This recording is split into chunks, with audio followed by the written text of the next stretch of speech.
La vie nous réserve toujours des surprises.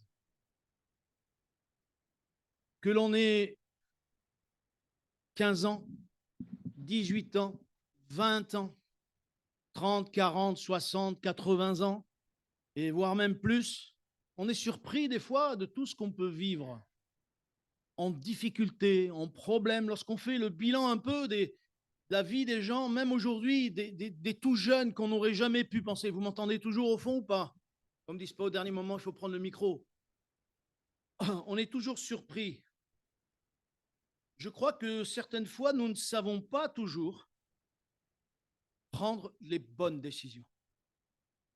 Et lorsque nous ne prenons pas les bonnes décisions, il y a des conséquences sur nos vies. Il m'est arrivé de m'occuper de la jeunesse, d'adolescents aussi. Et nous avons vécu avec les adolescents quelque chose de particulier. C'était au Coteau-Fleury. Vous savez, un petit peu plus à Haute-Loire, par là-bas. Et on avait décidé que les adolescents, pour 3 jours, on partait avec c'était, non, non, une journée. C'est-à-dire qu'on est parti la veille à 10 heures, quelque chose comme ça. On a été dormir à la mairie d'un petit village de rien du tout, la mairie avait accepté. Et puis on s'est levé à 3 heures du matin. Et la plupart des adolescents, à 3 heures du matin, ça coince. Et comme c'était des adolescents, la première chose qu'ils ont fait quand on les a réveillés, ils ont... Merci, il y en a 2 qui le savent, les autres, vous n'avez pas été ados. Ils ont commencé à râler. Elle dit, attendez, on va voir le soleil qui se lève, on va déjeuner devant le soleil qui se lève, ça va être beau et tout. Bon, on est parti, dans la nuit bien sûr, on ne voyait pas grand-chose, on ne voyait rien. Et comme on avait décidé, on avait un but, c'était de faire le Mézinc, monter sur le Mézinc, je crois que c'était, je ne sais pas trop quoi, et puis redescendre jusqu'au lac de Saint-Martial, s'il y en a qui connaissent dans l'Ardèche. Et puis, il y en a un qui était particulièrement, c'était un costaud pourtant, mais particulièrement virulent. Et ça a commencé qu'on a commencé à monter, on a commencé à monter un peu dans les champs, et puis je ne sais pas ce qui s'est passé, celui qui était devant ou celle qui était devant, ils ont dit on va passer par là, ça va faire un raccourci. Il a pris un raccourci, et puis on s'est retrouvé dans une boue pas possible. Et puis le grand costaud, lui, il est parti, il a mis le pied dans la boue, il est parti, il dit ma chaussure, ma chaussure. Ouais, non, non. Il avait oublié sa chaussure parce que comme il n'avait pas les lacets attachés, donc la chaussure, elle est restée dans la boue. Donc il a fallu dans la nuit chercher la chaussure, il a râlé toute la journée, on a pris des chemins au milieu de la forêt, mais c'était en 98 je crois, et les arbres étaient de partout, donc les chemins n'étaient plus bons sur la carte. On a passé une journée où les adolescents, ils ont râlé une grosse partie de la journée, mais il y avait un but. On était jusqu'au Mézinc, après au Mézinc, ça s'est un petit peu calmé, mais dans l'après-midi, il faisait chaud parce qu'on avait été obligé de prendre comme les chemins de forêt étaient un peu, comment dire, bien abîmés, on a pris la route. Mais sur la route, il y avait le goudron et il y avait le soleil qui tapait. Alors là encore, ils ont grogné, le soleil, il y en a marre, il fait chaud, il y en a marre. Comme ça nous arrive en ce moment. Il fait chaud. S'il pleuvrait, on dirait, ouais, il y en a marre, il pleut. Alors bon. Et on est arrivé jusqu'au but, jusqu'au lac de Saint-Martial. Et du coup, j'ai téléphoné à la directrice, j'ai dit, écoute, on va leur payer une glace. Elle me dit, c'est une bonne idée. On paye une glace à tout le monde. J'ai dit, bon, allez, parce que vous avez bien marché, alors qu'ils étaient en train de râler un petit peu. Je vous paye une glace. Ouais, ouais, super, super. On a mangé une glace, on est rentré à la colonie. La chose qu'ils ont faite, c'était super cette marche. Alors là, c'était super. J'ai dit, ils ont oublié ce qu'ils ont râlé tout le long. Alors moi, j'ai dit, elle était super.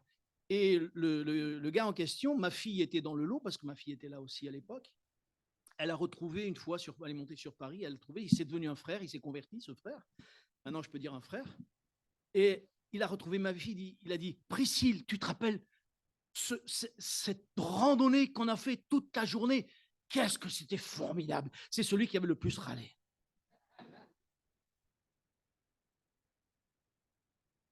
Pourquoi aujourd'hui il a dit ça? Parce qu'il a été jusqu'au bout. Il a été jusqu'au bout. Et ce matin, j'aimerais vous parler Je vous ai parlé, est-ce que vous vous rappelez de ce que je vous ai parlé la dernière fois? Ah bah ça va alors, ouf. Je vous ai parlé la dernière fois du combat de la foi. Mais dans le combat de la foi, il y a quelque chose qu'il ne faut pas oublier. C'est que nous sommes sur un chemin, et le chemin de la détermination. Vous savez ce que c'est que le chemin de la détermination? C'est-à-dire qu'on va jusqu'au bout, quoi qu'il arrive. Et quand on dit quoi qu'il arrive, on ne réalise pas toujours ce que ça veut dire, quoi qu'il arrive. Parce que Jésus nous a montré l'exemple. Vous voulez bien qu'on le lise, s'il vous plaît, dans l'évangile de Jean, premièrement, au chapitre 18.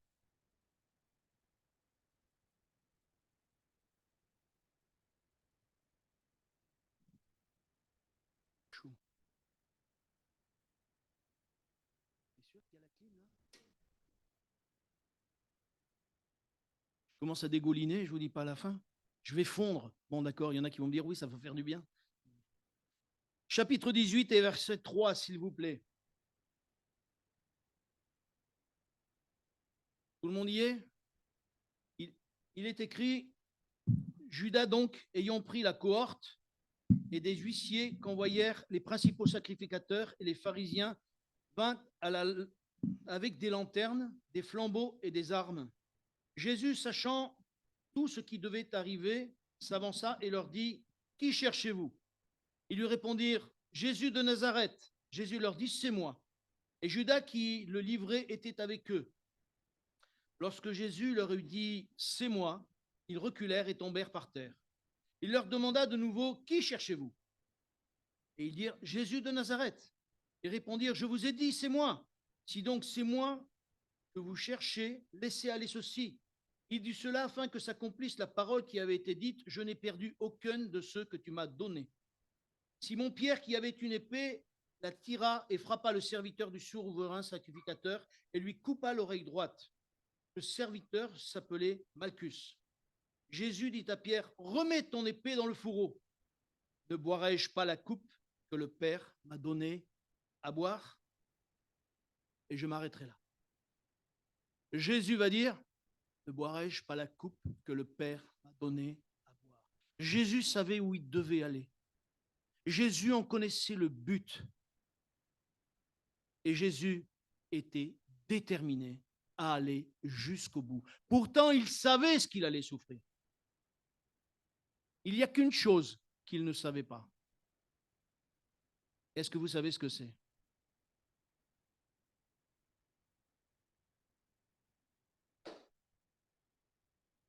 Non, il y a une chose qu'il ne savait pas.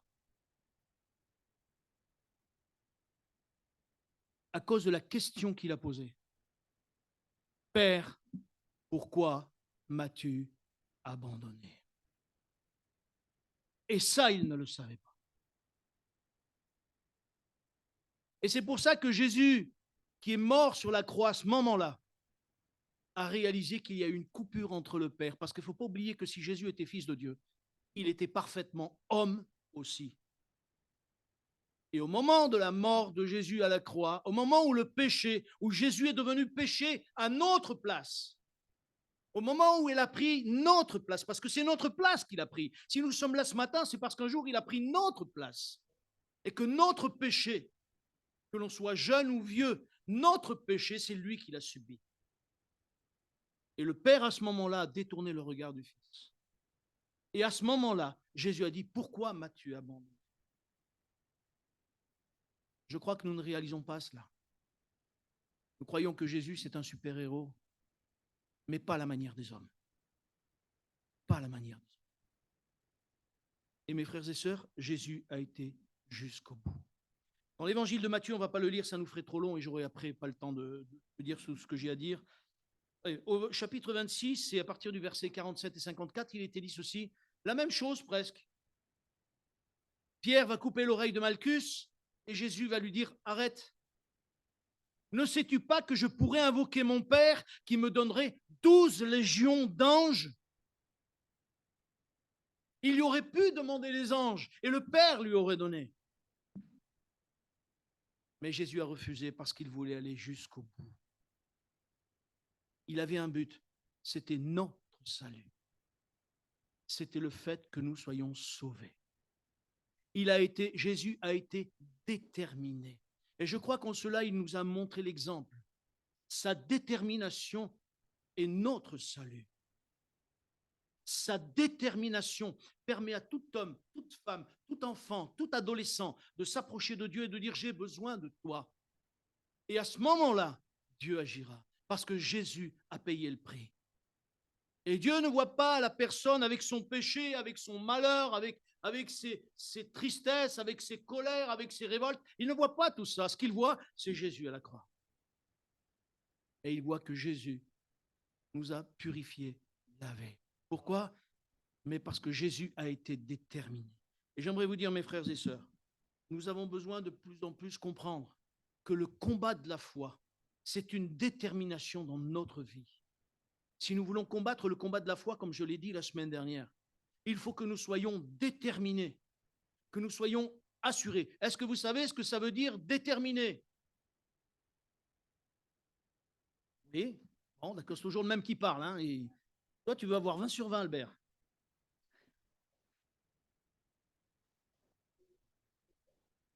Ah non, on ne demandait pas ça non plus. Oui, d'accord. Ça veut dire qu'on est assuré qu'on veut aller jusqu'au bout.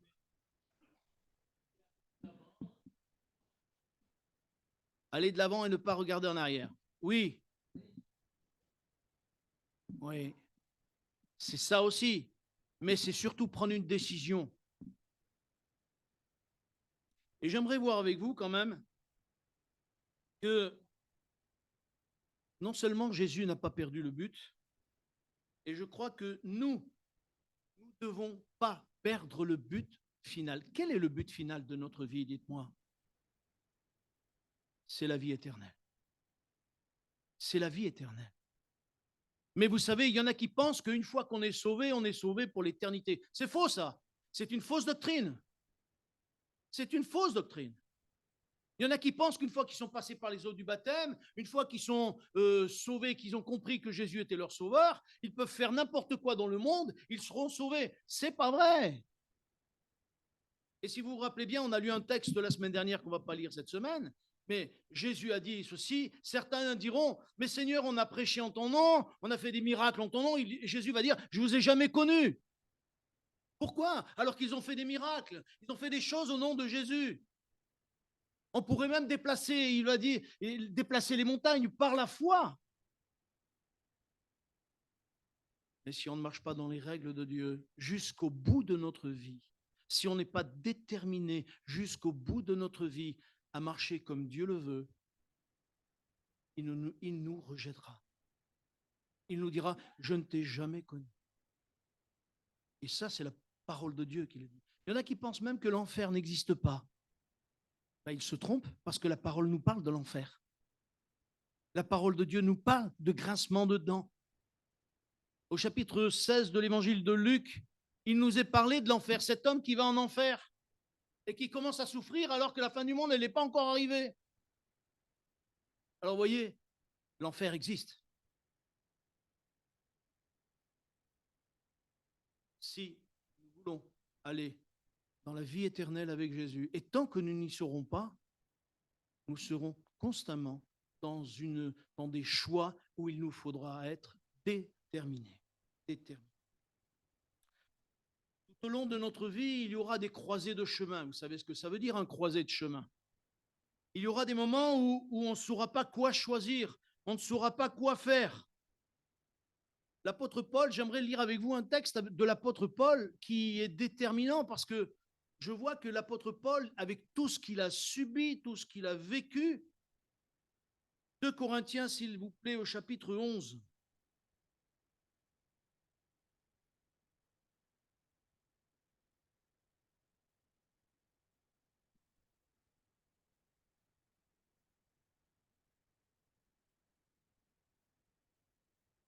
Verset 21.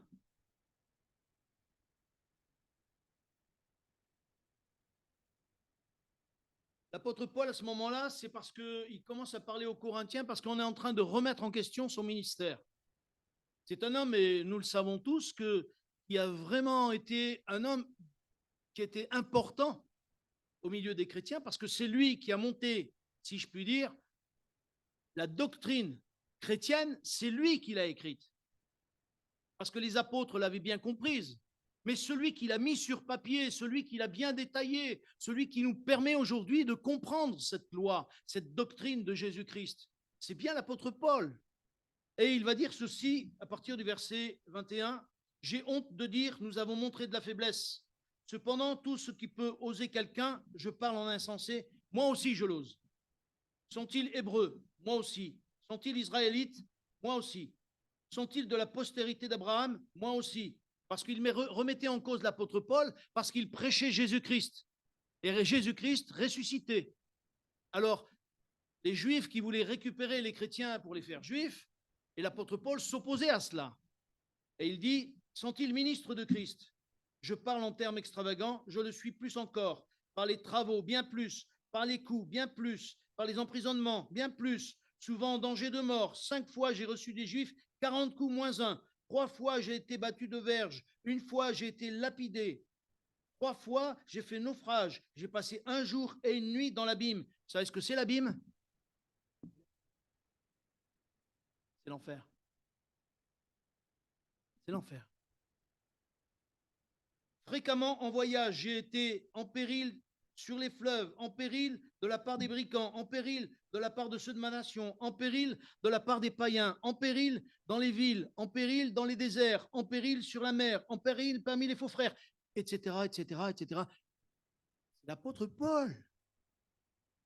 Mais qu'est-ce qui fait que cet homme a vécu tout ça et qu'il dit, comme on l'a lu la semaine dernière, j'ai combattu le bon combat, j'ai achevé la course. Parce qu'au-delà de tout ce qu'il a vécu, il avait un seul but.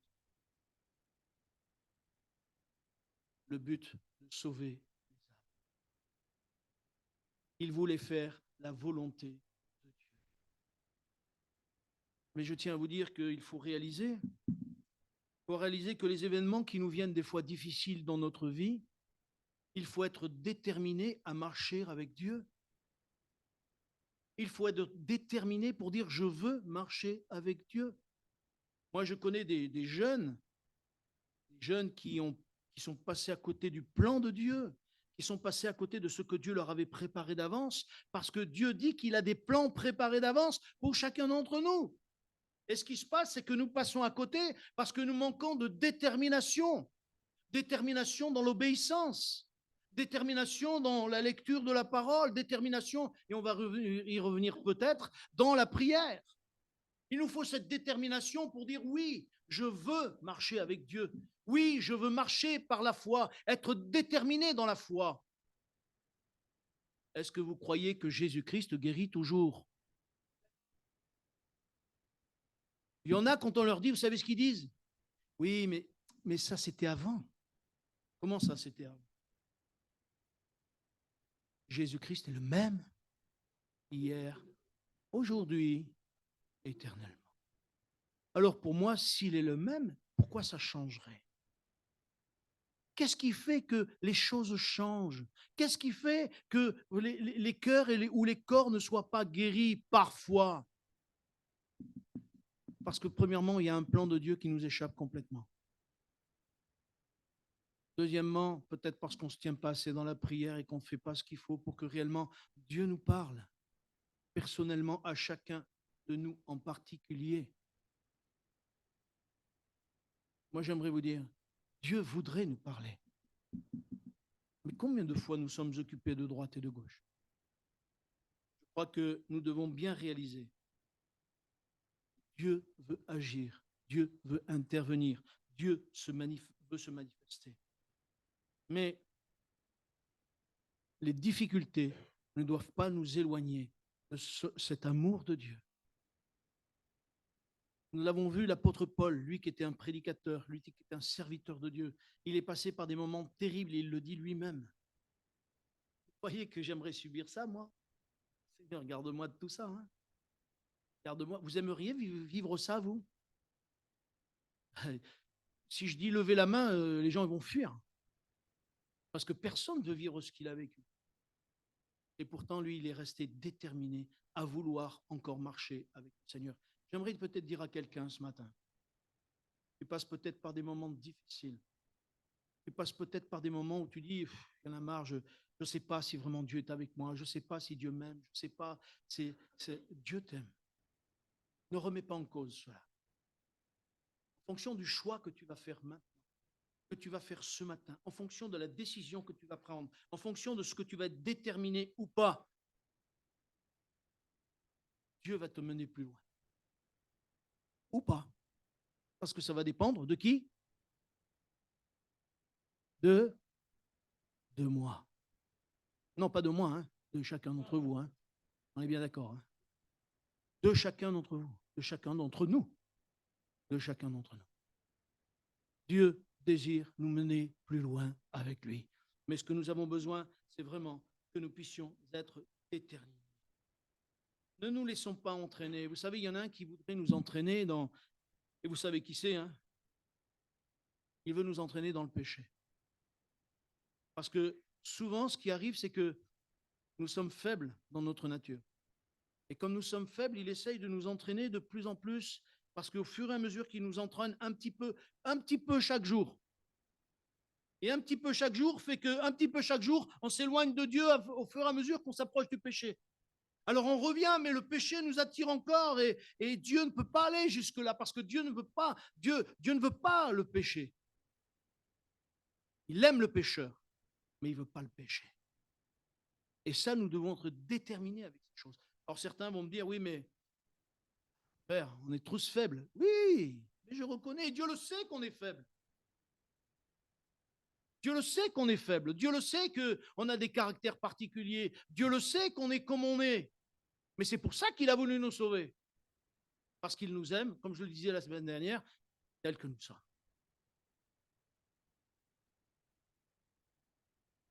Je vais lire avec vous dans l'évangile de Jean, s'il vous plaît, au chapitre 16.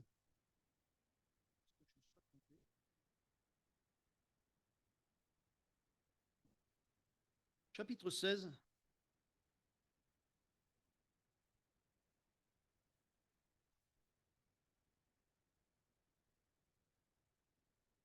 Chapitre 16, verset 32, s'il vous plaît.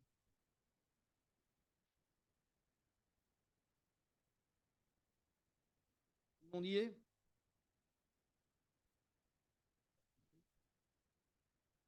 Il est écrit, voici l'heure vient et elle est déjà venue. Et il parle au moment où il va être arrêté, juste avant le moment où il va être arrêté. Et il est en train de prévenir ses disciples, comme quoi qu'ils vont tous partir, ils vont tous le laisser. Ses disciples, ils ne pensent pas, eux, parce que certains ont dit, Seigneur, avec toi jusqu'à la mort. Et donc, ils ne pensent pas qu'ils vont les laisser. Et Jésus va dire ceci, voici l'heure vient et elle est déjà venue, où vous serez dispersés chacun de son côté, et où vous me laisserez seul. Mais je ne suis pas seul, car le Père est avec moi. Je vous ai dit ces choses afin que vous ayez la paix en moi. Vous aurez des tribulations dans le monde, mais prenez courage, j'ai vaincu le monde. Amen. Et ça, il faut que nous puissions le réaliser. C'est une réalité que nous aurons des problèmes, que nous aurons des soucis. Et moi, je vous dis franchement, moi, j'attends que Dieu nous visite et qu'on soit ici au minimum 500. Je dis bien au minimum, parce que Dieu peut faire plus encore. Mais même si un jour on est 500, vous croyez que ça va aller comme sur des roulettes? Non, parce qu'il y en a un qui ne va pas aimer ça. Non, parce qu'il y en a un qui ne va pas aimer. L'ennemi de nos âmes ne veut pas qu'on sauve des âmes. L'ennemi de nos âmes ne veut pas que nous soyons nous-mêmes sauvés. Alors il fera tout pour nous entraîner plus loin de Dieu possible. Mais ça, c'est le combat de la foi. Et dans ce combat de la foi, il nous faut de la détermination. C'est-à-dire que contre le péché, je dis non. Et si je n'y arrive pas, je crie au Seigneur jusqu'à ce que le Seigneur m'en délivre. Est-ce que nous pouvons en arriver là? Eh oui, bien souvent. Il nous faut dire, Seigneur, délivre-moi, je veux marcher pour toi. Et il y a une chose qui est sûre, c'est que si nous gardons notre détermination, le Seigneur viendra à notre secours. Je vais y revenir tout à l'heure.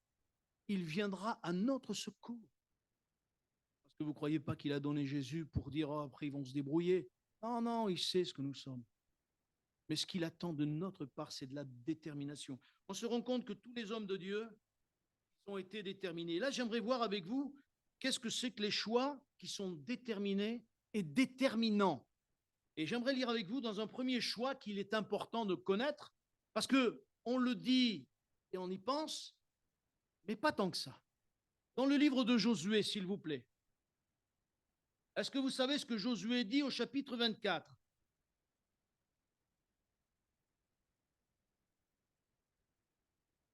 Eh oui, c'est ça, ma soeur. C'est bien plus fort que ça, mon frère. Josué, il va être déterminé.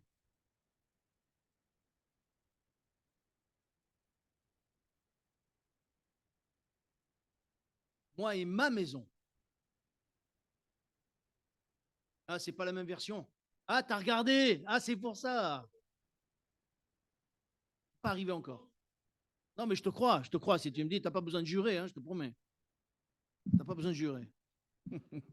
Chapitre 24, verset 14. J'aime beaucoup ce passage parce que ce passage, il met vraiment en évidence à la fois notre envie, notre désir profond et notre faiblesse.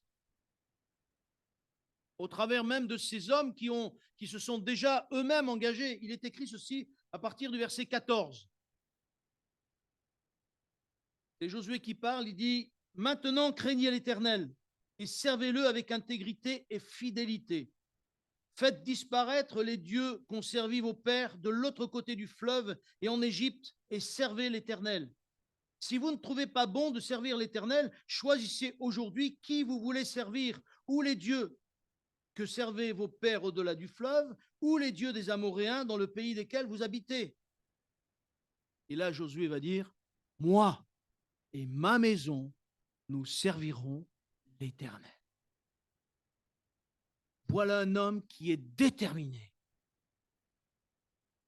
Il est à la fin de sa vie. Et il dit, moi et ma maison, nous servirons l'Éternel. Il décide de le faire. Et c'est ça, être déterminé. C'est décider de le faire. Et je crois que parfois, nous le disons de la bouche, et nous ne réalisons pas ce que nous disons. Seigneur, je te donne mon cœur. Qu'est-ce que ça veut dire? Qu'est-ce que ça veut dire, je te donne mon cœur?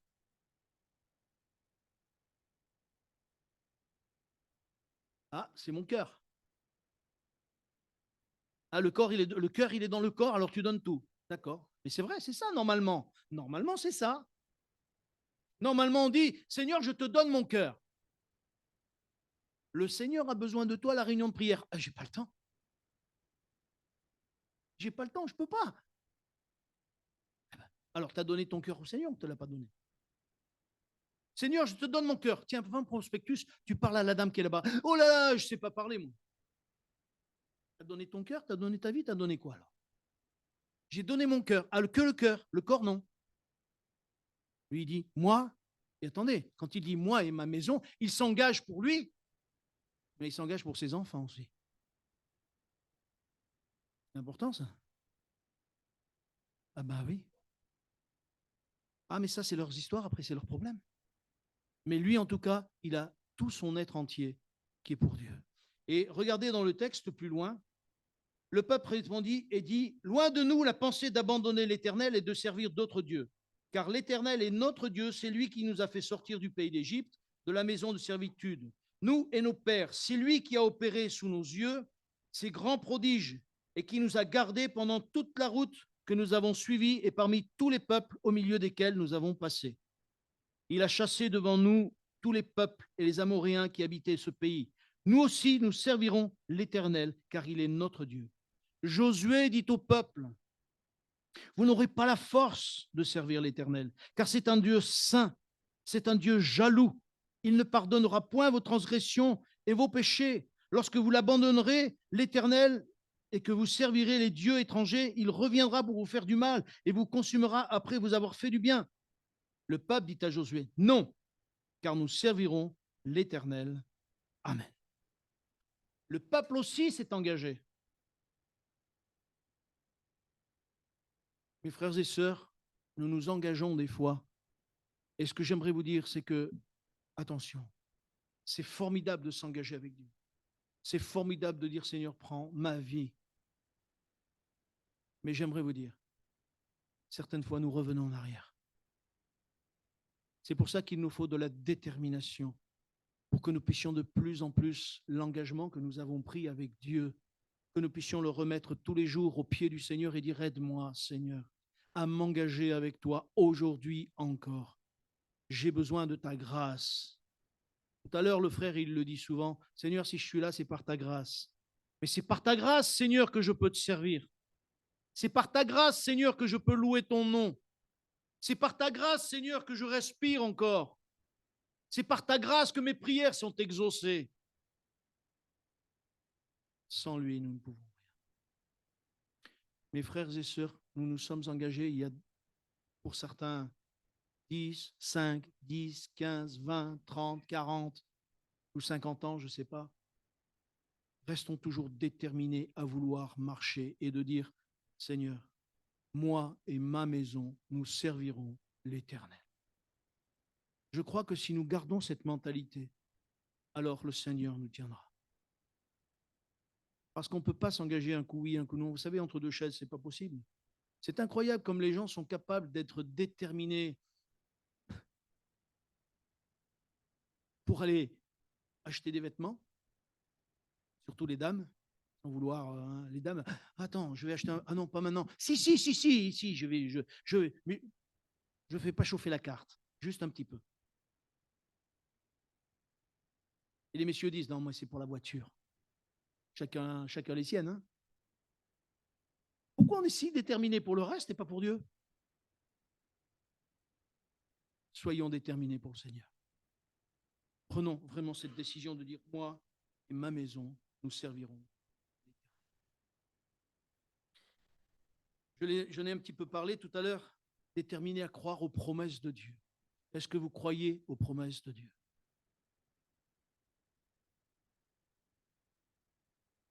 Même si vous n'êtes pas tout de suite exaucé? En espérance. Hier, on me disait quelque chose, qu'il y a quelqu'un qui, on sait maintenant qui c'est, mais il y a quelqu'un qui a posé devant l'église de Vienne, voir un carton avec les Bibles, livres de chant, tout reste. Tout déposé. Ça voulait dire qu'elle quittait le Seigneur. Ça m'a fait de la peine parce que je connais cette personne. Ça m'a fait de la peine parce que j'ai dit, Seigneur, je sais, elle a vécu des difficultés, elle venait déjà de très loin, et elle avait besoin de ta grâce, mais elle n'a pas su être déterminée dans certains choix qu'elle a faits. Et quand on fait des mauvais choix, qu'on n'est pas déterminé pour le Seigneur, forcément, il y a des conséquences derrière. Je le disais tout à l'heure en début, frères et sœurs, soyons déterminés pour Dieu.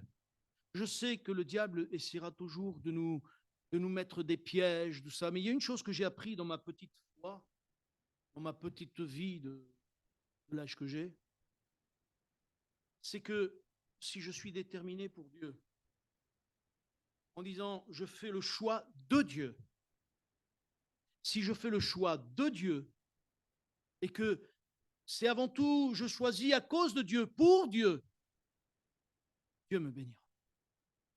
Aujourd'hui, les gens choisissent égoïstement. Excusez-moi, je reviens là-dessus, j'en ai déjà parlé, mais c'est parce que c'est une tristesse pour moi de voir combien de chrétiens ont commencé à marcher avec Dieu. Dieu leur a donné une épouse, leur a donné un époux. Et puis, ce qui s'est passé, c'est que ça a marché un temps. Et puis, quand ça arrive à un certain âge, il paraît que à la ménopause, non, à l'andropause. Vous savez ce que c'est l'andropause? C'est quand les hommes, ils se posent. C'est ça l'andropause. Il ne s'appelle pas André, mais c'est presque. Andropause. C'est la même chose. Chez les femmes, ça s'appelle la ménopause. Et ce qui fait que Dans ces situations-là, du coup, leur femme, elle est moins belle, leur mari, il est moins beau. Et alors qu'ils ont marché avec le Seigneur, le diable les a troublés, bouleversés. Ils ont oublié les commandements du Seigneur. Aime ta femme comme toi-même. Donc, si tu n'aimes pas ta femme, c'est que tu ne t'aimes pas toi-même. Grave, si tu ne t'aimes pas toi-même.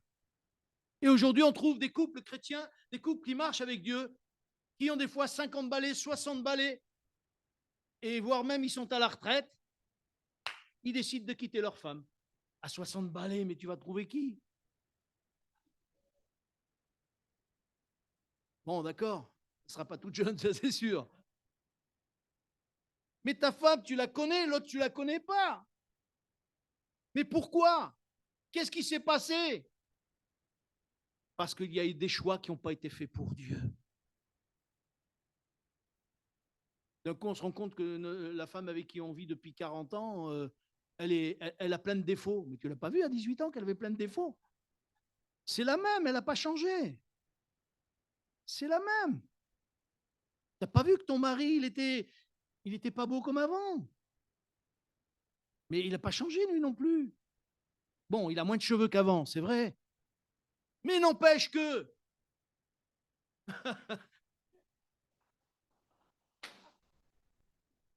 on ne lui dira pas, Isabelle, que tu n'as pas de cheveux. Elle le sait déjà, bien sûr, que ça fait longtemps qu'elle a vu.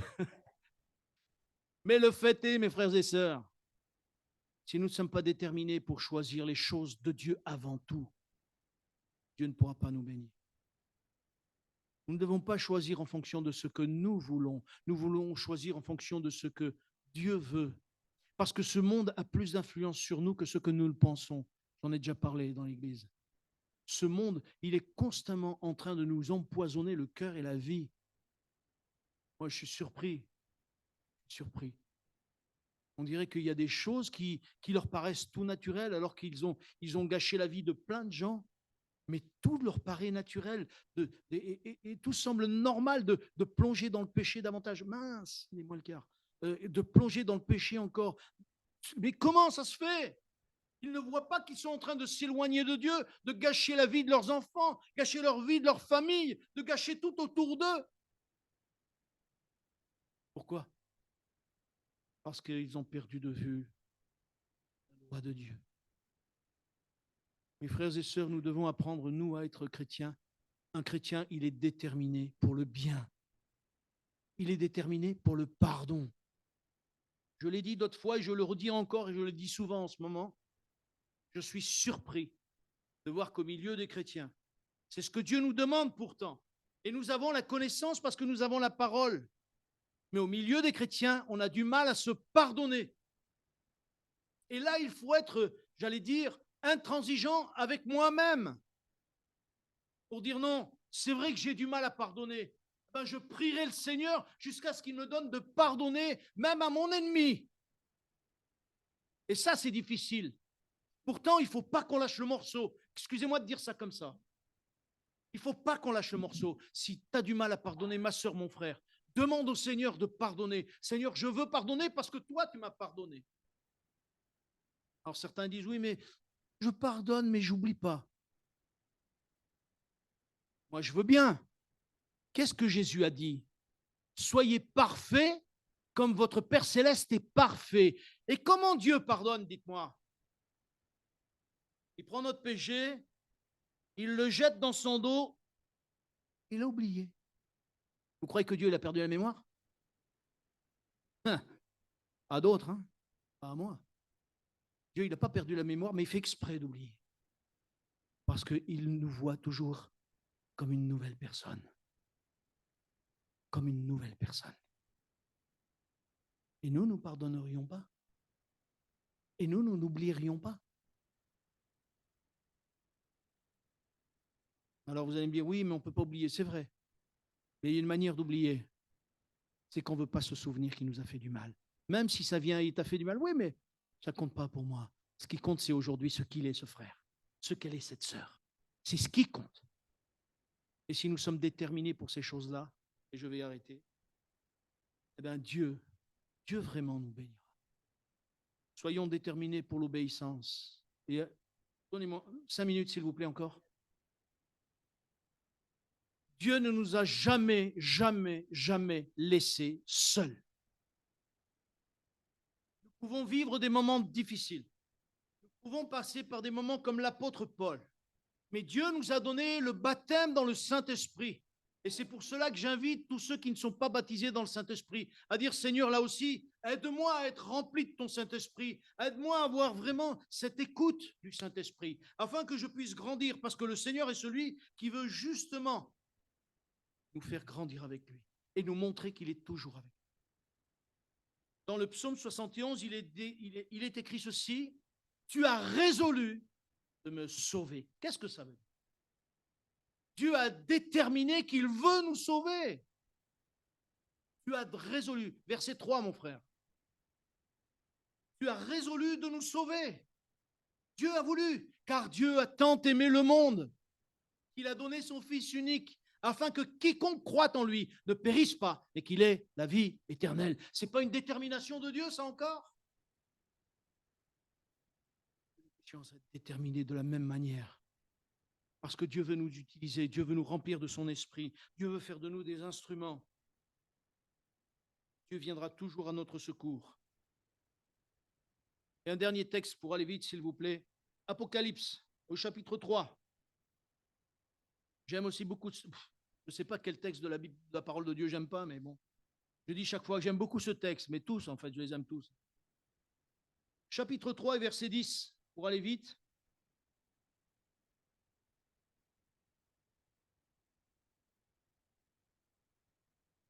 Dieu vient parler à l'église de Philadelphie et il lui dit ceci. Et il dit, voilà, je sais que tu souffres, etc., etc.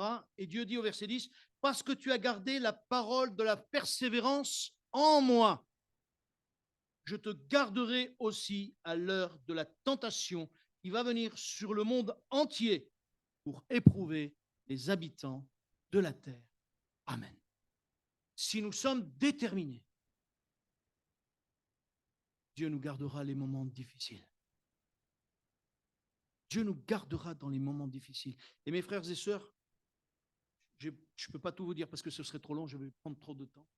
Mais je tiens à vous dire quand même, si nous sommes déterminés pour Dieu, nous faisons les choix pour Dieu. Je pardonne parce que Dieu veut que je pardonne. J'aime mon prochain parce que Dieu veut que j'aime mon prochain. J'aime l'Église parce que Dieu veut que j'aime l'Église. Et si nous sommes déterminés pour ça, je veux louer le Seigneur à haute voix parce que Dieu veut que je le loue à haute voix, comme David l'a fait. On n'a pas le temps de voir toutes ces choses, mais peu importe. Dieu veut que nous soyons pour lui en disant, Seigneur, je décide. Je suis déterminé pour marcher avec toi, pour toi, et pour que des âmes soient sauvées. On peut prier, s'il vous plaît. Tu es notre Père et je veux te remercier parce que sans toi, nous ne pouvons rien. Et je réclame ta grâce pour ton Église, pour ton peuple, afin que tu bénisses chacun en particulier, afin que tu donnes à chacun, Seigneur, vraiment dans son cœur, d'être déterminé. Tu connais les pensées, tu connais les cœurs, tu connais les tourments, tu connais les batailles, les combats. Et des fois, Seigneur, c'est difficile pour nous. Nous ne sommes que des hommes. Mais heureusement, Seigneur, tu n'as pas voulu que le Saint-Esprit soit avec nous. Tu as voulu qu'il soit en nous, qui nous rend encore beaucoup plus forts. Je te prie vraiment de mettre dans le cœur de mes sœurs et de mes frères cette détermination qu'il fera que tous ensemble, nous serons vainqueurs les uns avec les autres. Père, je te le demande dans le nom de Jésus et je te dis merci. Amen. Que le Seigneur vous bénisse. Rentrez bien.